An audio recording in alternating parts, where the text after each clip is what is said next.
So, hey, we are again. Yeah. Hi! Once again, we are live at Dragonsteel 2022, and we're going to do a Q&A episode. Q&A episode with a guest star coming somewhere in the middle, so be excited by that. And we're just going to open this one to the questions from the wonderful people who have lined up to ask them of us. So go right ahead.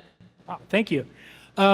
One of the things that I love in literature the most is when there's a big reveal and you can see that all of the clues were already given and that you get the enjoyment of the reveal itself, but also the knowledge that you could have figured it out, but you didn't. And so you get to enjoy that too. And you did that beautifully at the end of Mistborn Era 1. And my question was, how do you put together such a detailed, complex puzzle across books that you haven't even written yet? Yes. How do you do this? You do it backwards. You do it backwards. Dan's got it right. Build your outline so you know what you want to have happen, and then figure out what you want to achieve along the way. It really involves lots of good red herrings. Like, red herrings are really what makes this work. And being in touch with your audience, knowing what your audience is going to expect, and then playing off of that is how you make those red herrings work. And so knowing if you've got an audience that's brand new to storytelling, or maybe if your audience generally is pretty experienced with storytelling, is going to change how you build those red herrings and things like that. Yeah, I call this the Michael Moorcock method. He wrote Elric of Melniboné. Actually, J.K. Rowling did Harry Potter exactly the same way. The basic trick is you fill your book with as many compelling, weird ideas as possible, and then 3 books down the line, when you need something to relate to an earlier idea and look planned, you can just pull out, like, chocolate frogs! Guess what? That was the secret the whole time. I put it in the first book and you didn't notice. And it's just a neat little trick that you can do. Within a single book, those big reveals of, like, oh, all the clues were right in front of me, those are usually written after the fact. I get to this reveal, and then during revision, I go back and I add clues in to make sure that I'm doing it properly. Yeah, and I tend to actually build entire books and series around a cool reveal I've come up with ahead of time. Right? Like, the reveal is part of what propels me to write the book. Yeah, like the reveal that the person coming out of the coffin is a werefrog, which makes perfect sense because all the clues pointed clearly to vampire. Anyway, thank you for your question. Yeah. Thank you. I just want to say that I love your guys' novels, and they helped save my life one time, so it's fantastic. And for my question, I would like to ask, what do you guys think about speed reading to gain information that you can reference back to in your novels? So speed reading. I have only had one experience with speed reading. I took a class on it. I thought it was really handy, but some of the things it was teaching me to do in order to get this information was to ignore some of the parts of storytelling that I really enjoy. And so while I find it a really cool tool for instance, doing research, the artist inside of me cringes at the idea.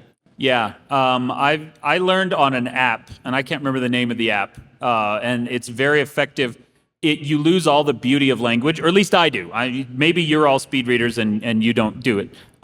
So for research and study, I find it useful, but if I'm reading fiction, I need to just do it normally because I don't want to lose the poetry of it. Thank you. Thank you. All right, hit us. What's your favorite non-role-playing board game other than Magic the Gathering? Non-role-playing. Non-role-playing. What do we mean by non-role-playing? Well, I mean, obviously, non-paper. Like, Can I say Battlestar Galactica? Because it's not a role-playing game, but you do have a character that you're playing I think if you bring your own character sheet, it's a role-playing game. If you get assigned a character as one of these cards, that's not a role-playing game. Okay. Battlestar Galactica is incredible. Last Night on Earth by Flying Frog Games is incredible.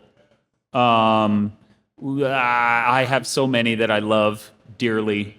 Those are probably the top 2. Right now, it's Wingspan is my favorite one. Yeah. Yeah, big ups for Wingspan. The reason that Last Night on Earth is cool is because all of the art for the game, it's a zombie game, And all of the art, instead of just commissioning illustrations, they got actors and put them in costumes and makeup and took photos. And so it looks as if it is based on a really bad 80s zombie movie. And it's just wonderful. Let's see. I can't choose Magic Dominion because it's basically Magic for people who don't play Magic. So, Awesome. Dominion. Dominion. Also, do we get signed intentionally blank cards? You know what? We didn't end up with them this time. I don't. That you can Sorry. complain to the publicity team about that. This panel is left intentionally devoid of intentionally blank cards. I think they were daunted by how many of you there might be. Oh, Yeah. my thing's Your going in and out. mic's cutting in and out. Yep. So, not this time. Not this time. That's actually on me because I didn't tell them, hey, we should do this. We probably should have done that. So, Yeah. Another time. Another time. Thank Yeah. you. So I look in your books and I see all these brilliant and creative ideas, and I guess what I'm leading up to is where do you get all your inspiration for these ideas? Ugh. Where do you get your inspiration? So, for me, this comes from everywhere, right? Like, as you become a novelist and a storyteller, you will start just grabbing ideas as you see them. Things will occur to you. Like, for instance, I had the bad story idea last time, right? That just came because my mom has really started to get into some true crime podcasts. Oh my gosh, it's Ben! Oh no, so surprising. So utterly surprising. Let us finish this question. Hey, so Yeah.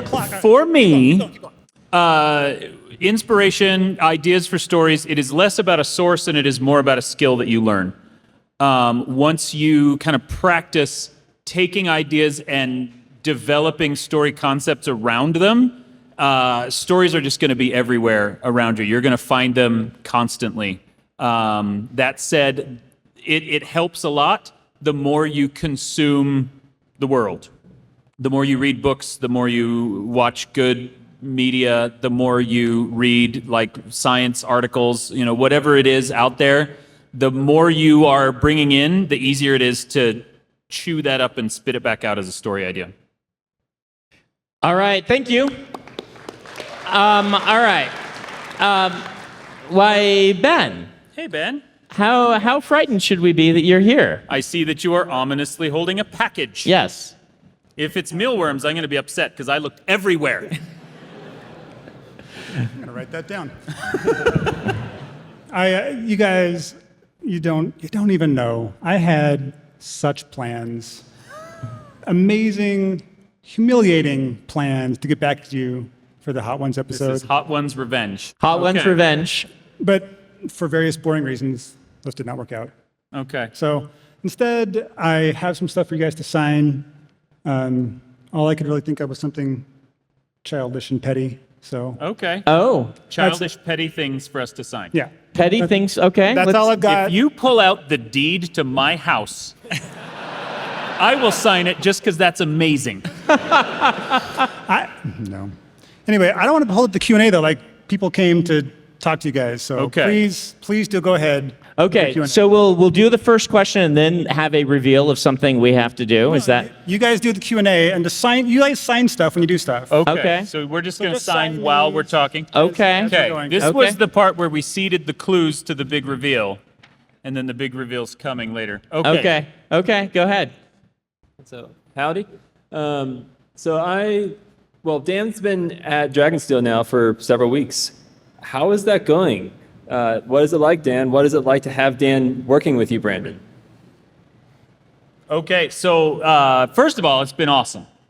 I've known Brandon forever, and most of his staff, at least the executive level, are also all friends of mine from college. We're a very insular group. The weirdest thing for me, the biggest adjustment has been that I haven't had coworkers for 15 years. And so I work at home. Actually, of all the children I have still living at home, because the two oldest have moved out, none of them remember a time before I was a full-time author. And so they're very well trained to not come into my office. And then I go to work at his office and people just come in all the time. Or I'll hear them out like talking and I'll think, I want a drink, but I'll wait till there's not people there. And then I have to remember, oh no, this is my job now. I'm supposed to interact with other human beings. And so it's not bad, it's just different than I'm accustomed to. So far for me, it's been great. I get to have more of my friends around that I get to hang out with and things like that. I mean, it is interesting. I made that same transition that Dan did, but over a long period of time, right? Like when I was just writing in my house with just Emily, we did that for a few years, but I hired Peter in 2007 or 8 or something like that. Early. And then I already had somebody that I needed to kind of be doing regular meetings with and things like that. And over time, that's, become part of my job, is going and having these regular meetings and things like that. So it does get me out of the room. I would say out of the house, but I just go to the house, so other parts of the house. But at least 2 days a week, I'm actually interacting with people. And Dan is a lot of fun to hang out with. So It's really nice to have a crazy idea and then have an actual business meeting on the calendar to say, hey, Brandon, I want to do this stupid, ridiculous thing. And he's like, okay, let's do it. Yep. It's awesome. Yep, you're gonna get one of those crazy ideas in the coming years.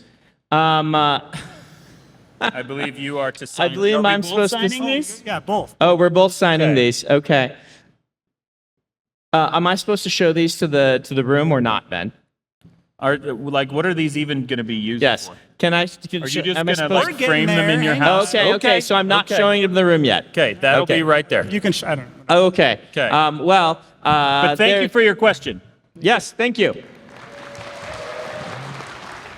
There's this somewhat attractive man who's been made more attractive by the addition of facial hair that Ben has done. That is using a very, very smart quote by this person that says, "Technically speaking, I'm a professional liar," and that has now been signed for you. This art piece is in the medium of Sharpie and photograph, Yes. Sharpie on photograph. and will be Dan. available Yes. for auction later on. Next question. Hey y'all, love the podcast. Brandon, would you ever consider releasing the grimdark version of Mistborn as a Prime novel? Yeah, I will release it as a Prime novel. I'll do that and Final Empire because they're both cohesive stories, right? The one I can't release is Mythwalker because it ends part of the way through. The ideas are half-baked. The magic system in Mythwalker is just broken beyond all my ability to fix. But most of the other ones, like we'll do, I plan to eventually get to you Dragonsteel Prime, Aether of Night, Final Empire, and Mistborn Prime in some incarnation. The others get harder because they just get worse and worse after that. And things like that. But those ones are of interest to Cosmere fans. The first in Aether of Night, which, there's digital versions, but there's not a print version that you can read. The first showing up of a shard, and, Midnight Essence, and all sorts of cool stuff's in there. Dragonsteel takes place on Yolen, which is still canonically part of the Cosmere, and you see Shodel popping up, which are a race that are on in Dragonsteel Prime. And then Final Empire and Mistborn, there's not as much of real cool interest to you because I already took the best ideas and reused them. But I'll get it out there someday. Cool, thanks. Mm-hmm. Thank you very much for your question. Here is this picture of me with an eye patch and a neck tattoo. It's completely undoctored. And again, I don't know what these are for, but I'm going to sign right here on my wrist. There you go. Who is Okay. this man who has such a full head of hair? I don't know. Definitely no idea. Yes. So as someone with OCD, I really appreciate the focus on mental health in the Stormlight Archive. When you talk about hard issues that are real for some of your readers, what does that look like from a writing perspective? How do you research it? How do you make sure it lands well? Like what does that look like? Yeah, it really depends on the specific thing we're talking about because some things that people struggle with, I feel like I have a pretty good handle on. This is because either, I have spent time researching it already, or I have a family member often, or, it is something that I have felt at times. Other things, I'm well outside my wheelhouse, and I approach those two very differently. The ones where I'm outside my wheelhouse, we are looking for some paid early readers who are experts in the field. Usually primary accounts, so people who are struggling with the same thing I'm using or something like that, where the idea is go to them and just let them tell me what I'm doing wrong, and then let me do interviews and follow up. And this ranges the gambit between, dissociative identity or just flying in a fighter jet, right? Stuff that experiences I haven't had. The ones that I know pretty well, I'll go to the family member or to people I know and be like, all right, give me some help on this. But I guess that's the end goal. Where I start is whenever I can, primary accounts. So when I'm using, working on DID, I will go to blogs, to people who have firsthand. What you don't want to generally read is don't read other people's fictionalized accounts. Go to primary sources, because other people's fictionalized accounts might be perpetuating things that are commonly used in media but not actually accurate. And those take on a life of their own and end up in media, being photocopied by different authors until they barely resemble the actual lived experience. And that's one of the big dangers in doing this, is perpetuating these things that can make people's lives harder by doing that. So first-hand accounts, whatever you can grab for those, start there. Yeah, the big thing for me is walking the very fine line between I don't want to sensationalize, I don't want to demonize, and I also don't want to kind of wash it out. As much as I love the movie One Flew Over the Cuckoo's Nest, it is largely responsible for our nation's very poor response to mental health today, because the basic premise of that movie was it's just a lifestyle, you can't tell me how to think, which is also inaccurate. And so I've also written a lot about mental health, and it's a kind of a big hobby horse and a big cause that both of us believe really strongly in. So it's difficult to write about, but just always trying to portray the real lived experience of what that's like, surrounded by a sensational story without sensationalizing the illness itself. And that's the trick. Good job. Thanks for the question. So for those not benefiting from the video feed, we also have a pirate version of me to go with the pirate version of Dan. My eye patch is much more roughly drawn, I should say. Barely covers my eye, so there's that. Yeah. The ones of me are really just kind of turning into aspirational fashion photography. Here's me with an earring and some horns. Here's me with a bowler hat and a monocle, which is actually most of my Halloween costume this year. So there we go. Next question. Ooh. I've got like an Elizabethan little neck thing on this one. I guess it's not Elizabethan. Is it it's a ruffle? Yeah, a ruffle. So Nice. it's Okay. So this is kind of a two-part question. You've taken a lot of people from real life and moved them and put them into your book and side characters and stuff like that. Really inspiring. First part of the question is, how do you take that character from real life and adapt them to the novel? And the second, since I am kind of a nerd, I think probably we all are. He just called you all nerds. I did. Have you ever taken a D&D or tabletop RPG character and put them in one of your novels?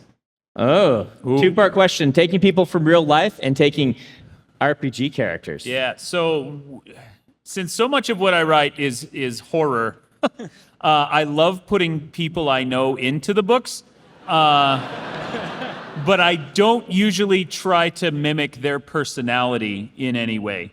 Definitely aspects of Ben have shown up in some of the side characters, My name is also but, you Ben. know, they all lived. That's not true at all. Who died? That was you. Now I don't want to say. Oh, Gross guy from the gross guy? no. Um, Can you imagine being Ben and saying, "What? You didn't tell them about me being that gross guy"? I don't bring it up that often, honestly. So- You've killed me on multiple books, I thought, though. Oh, haven't I you? probably have. Yeah, I'm sure you I've have. killed you several times. For me, there's like gradations here, right? One is the cameo for a friend, and I usually don't use very much of them. Like when Dan shows up in Mistborn, it's just a guy named after Dan. Actually, It's Sergeant Wellen, yes. he keeps living through like brutal catastrophes and spree murders. And that's my whole thing. Yep. In fact, there's Sergeant Welland's descendant shows up in Lost Metal. This is just a fun thing to be like, hey, it's my friend, for them to smile at.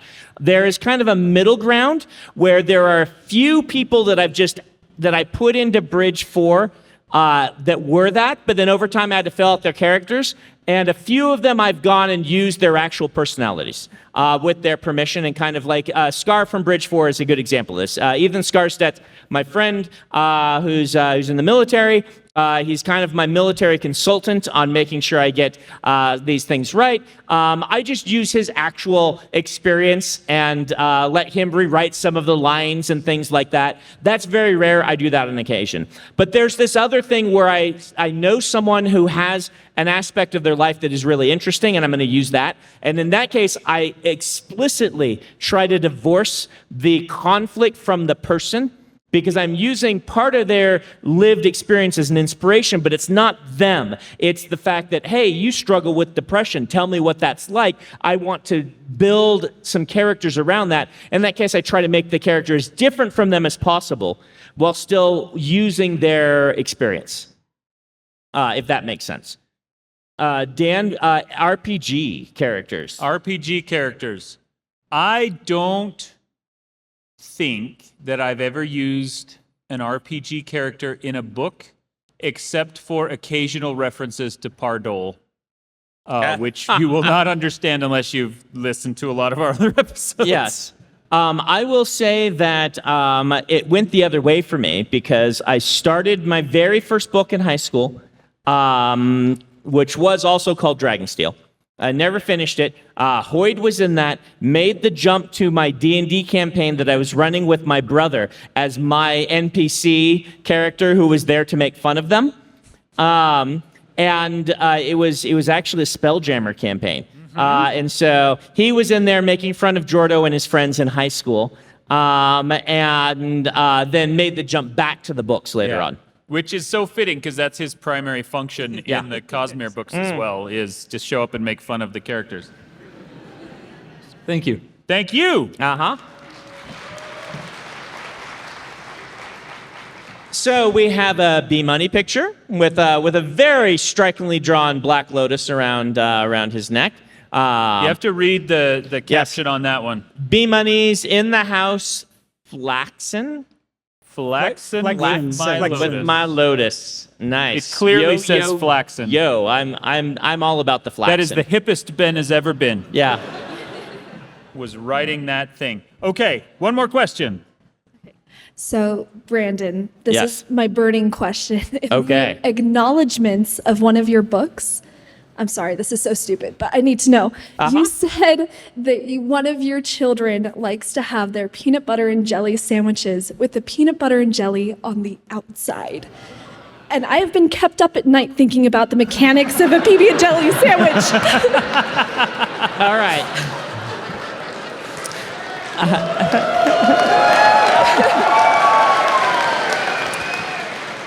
So, this would be my middle child, Dallin. He's not going to remember this because he's way too young. But he also, it gets even grosser. He liked the mayo on the outside of his ham sandwiches. Yep. And so Dallin is very tactile, right? He is ADHD, and he has certain sort of really interesting tactile things, and has since he was very little. And he is 12 now. He will go, if we don't force him to use utensils, he will eat his food with his hands. He likes to feel it. He will eat rice. We'll put rice with butter on it. He's just like, nom, nom, nom, nom, nom. So it's just a very messy occasion. It's a very messy occasion, and he wants to feel things between his fingers. But we started letting him make his own sandwiches, and we would look over it, and like the ham sandwich, it's like, it goes bread, mayo, ham, mayo, cheese, mayo, bread, mayo. And then he grabbed it and he was eating it, and we're like, oh, okay, kid. All right, do your thing. Yeah. Thank you. Mm-hmm. Thank you for asking the real questions. Yeah. All right, let's get another one. Brandon, I've heard you give a lot of advice on finding inspiration in various other cultures and things like that. I was wondering if you could give advice on how to keep that from turning into cultural appropriation. I've never heard you accused of that. Man. I don't think it's... Oh, man. So this is a big question that is difficult to answer in a nuanced way in this sort of Q&A. I'll do my best, but let's just say this is very difficult to do, to address. I believe strongly, and there are people who can disagree with me, who can have perfectly valid opinions. I believe strongly in the idea of cultural exchange as being the appropriate way of of melding cultures, right? And so appropriation is something different, and the distinction there is very fine and very difficult. And unfortunately, and this is the part that makes it really difficult to talk about, is your skill as a writer determines which path you go down, which is like horribly unfair, right? But the thing about it is, I could go on this for a long time. I'm going to give you a kind of a metaphor. There's this famous court case that I find very interesting about satire, right? And in what the judge determined is that whether the thing is actually funny can't actually be the deciding factor if it's satire or not, right? Because the skill of the author shouldn't determine whether or not it's infringing or not. But the problem with cultural appropriation is the skill of the author is inseparable from whether it's doing harm or whether it's part of cultural exchange, if that makes sense. And so I say there's a couple of rules of thumb. Number one, look at the culture that you're using and determine how consistently has that culture been harmed by misappropriation in the past. And the smaller the group of individuals you're dealing with, and the more that they deal like certain Native American tribes and nations have been historically very heavily oppressed, lots of things taken from them, and things like this. That's a much more difficult place to go than Han China, which were one of the dominant cultures in the region. And that's another aspect of it, right? Like when I'm going to look at the Alethi, and one of my big inspirations is the Mongol Empire.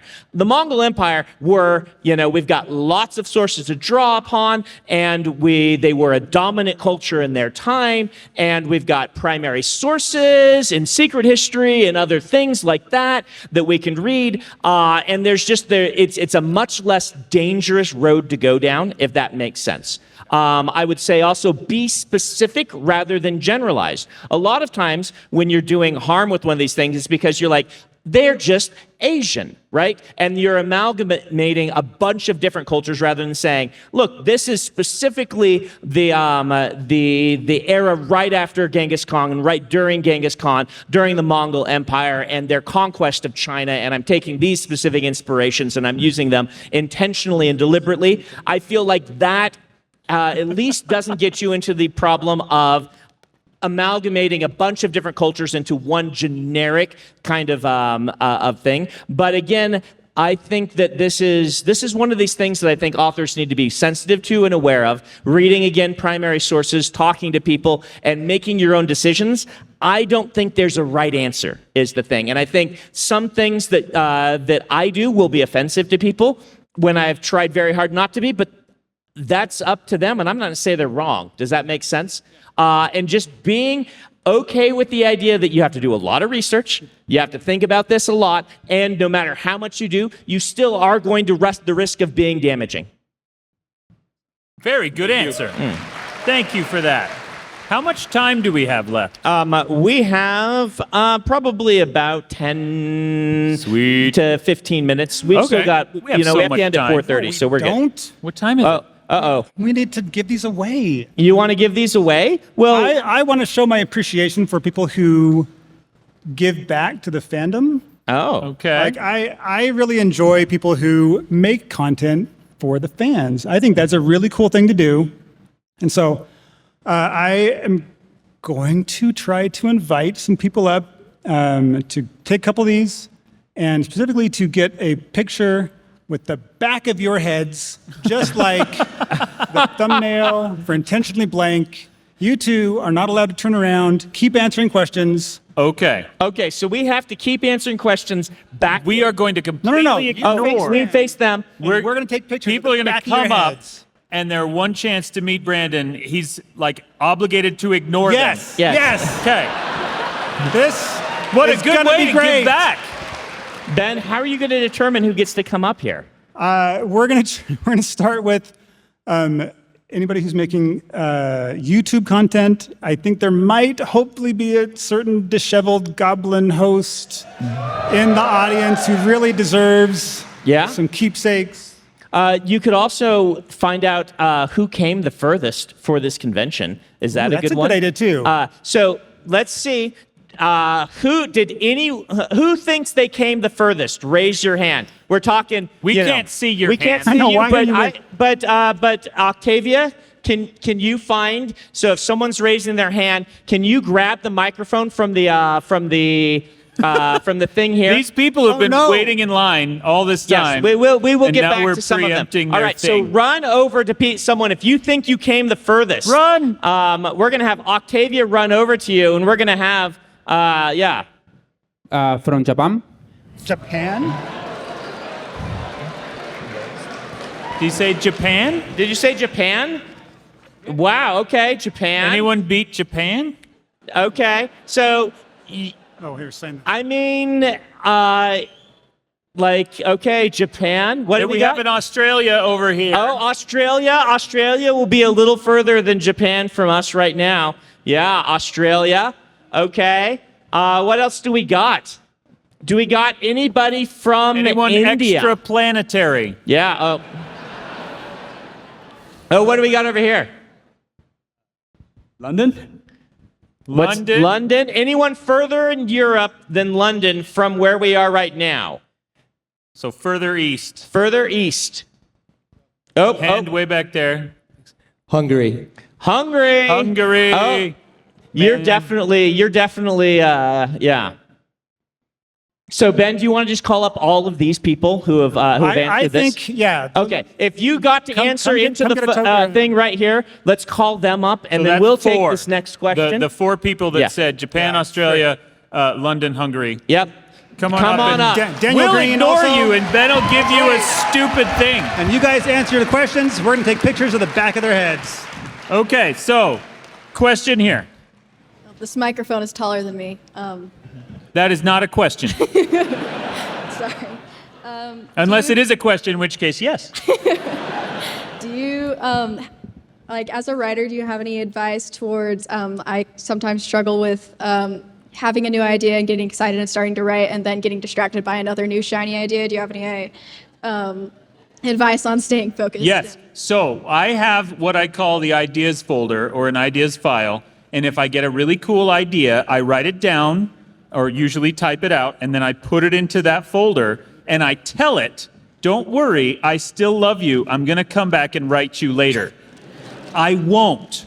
But that's what I tell them. Because then they and I both feel good about it. I do something very similar. And it really is one of the challenges, the biggest challenges of writing, is not letting yourself squirrel. Because the thing about it is, writing, for some of us, for me, writing that opening is really exciting. Then the story gets hard. Gets hard every time in the middle. And the ending is the other shiny thing that's exciting to me, and getting to that is hard. And I always am thinking, oh, this other idea, it's going to be so much better. And training yourself not to do that is one of the most important things you can do. Particularly, you and I seem to share some proclivities here in our writing. Trust me on this. Train yourself in this one. Now, if you're consistently finding your story too boring, one of the things that you can do is you can make sure you're using... I don't know what you're laughing at. I am oblivious to everything taking place behind me. You can use multiple ideas in one book. Remember that. Having this collection of these ideas and mashing a bunch of them together is how I come up with a bunch of my books. Cool. Thank you very much for the question. All right, next one. Thank you guys so much for being here. It's awesome to talk to you. So I have a question that might be a little difficult. Is there a question that you've ever wanted one of us to ask, or a question that you've ever wanted to ask the audience? Yes. No one has ever asked me my favorite episode of Dairy Girls. What is your favorite your favorite episode of Dairy Girls? It is so hard to choose.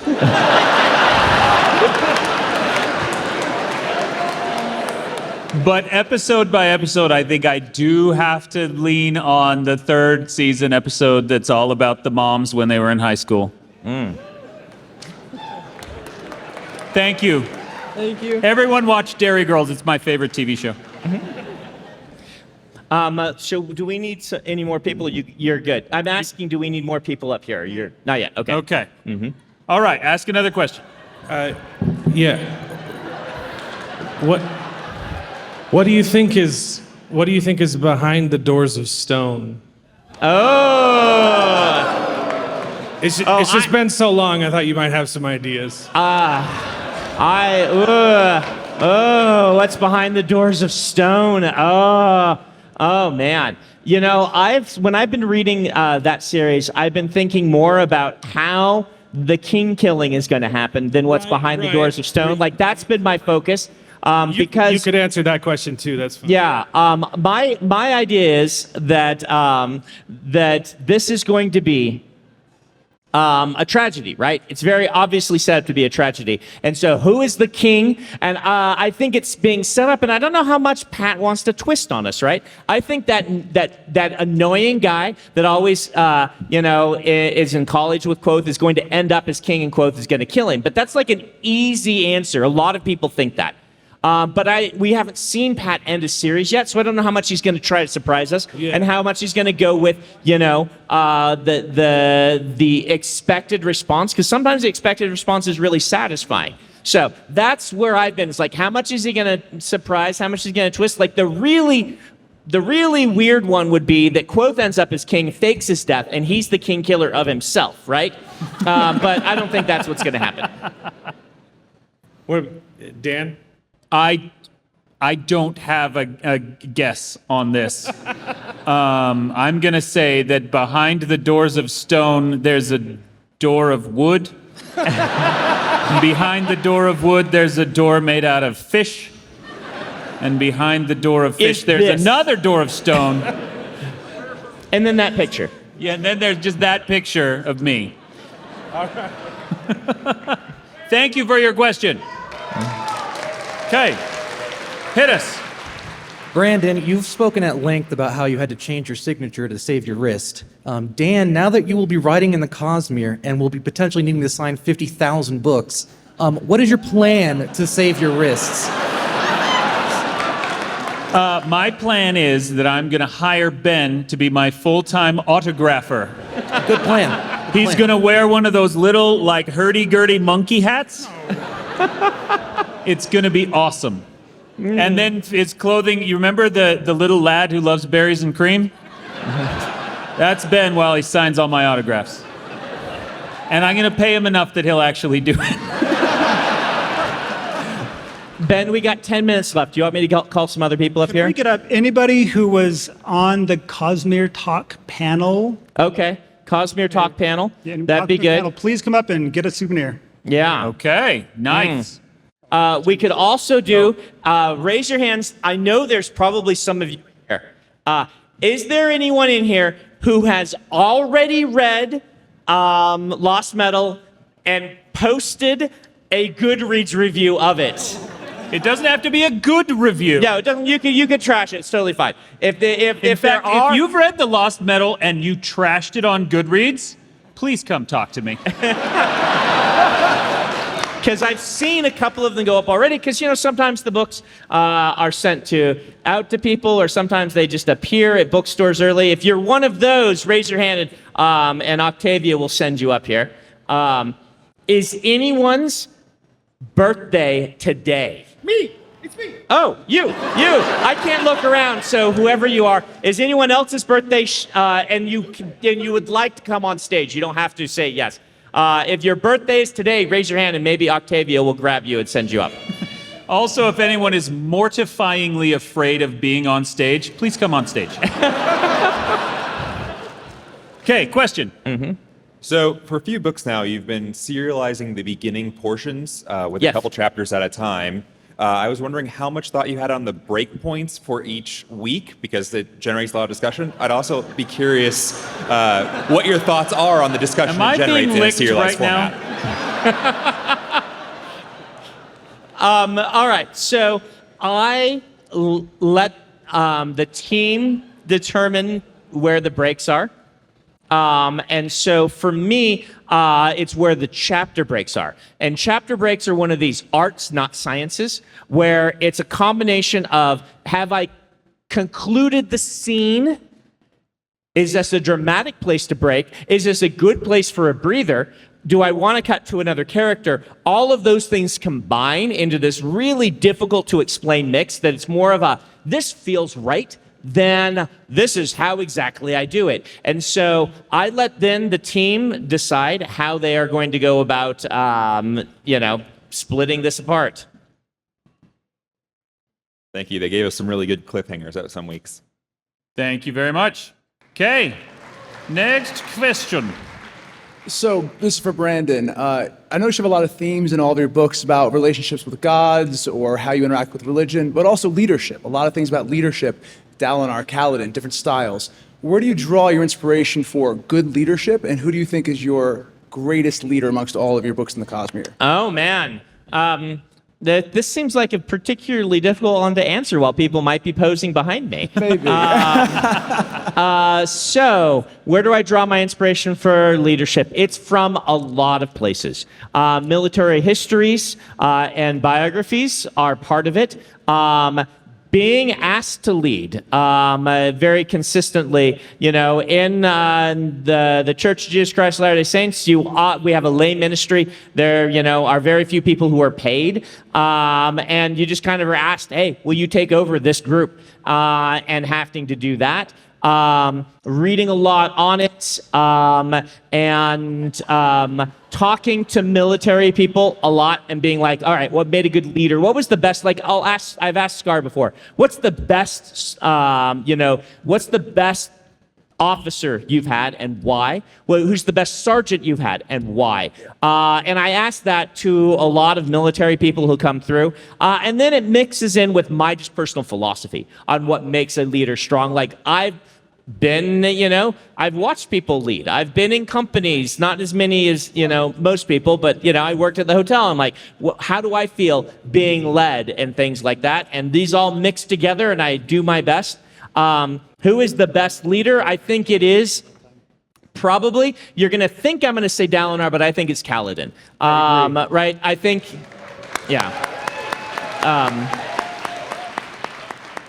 Dalinar has fallen into some of the, I won't say, but some of the foibles of his class in the way that he approaches leadership that Kaladin forcibly had stripped away from him and had to build up from the ground up. And so I'd say that Kaladin's just a little bit better of a listener. So.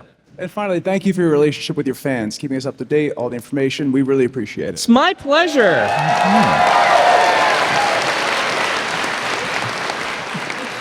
See, Ben has now given up. He's just writing, quote unquote, something funny. Yeah, okay. All right, so this is going to be last question. I'm sorry, but then you have a giant 2-hour one with me, so. Also, I'm going to end with blatant self-promotion. Self-blatant self-promotion? Self-blatant self-promotion. Crass mercantilism. Go for it.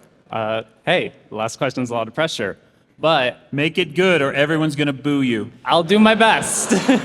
So, I'm also from Nebraska, and I also spent time in Korea while I was in college.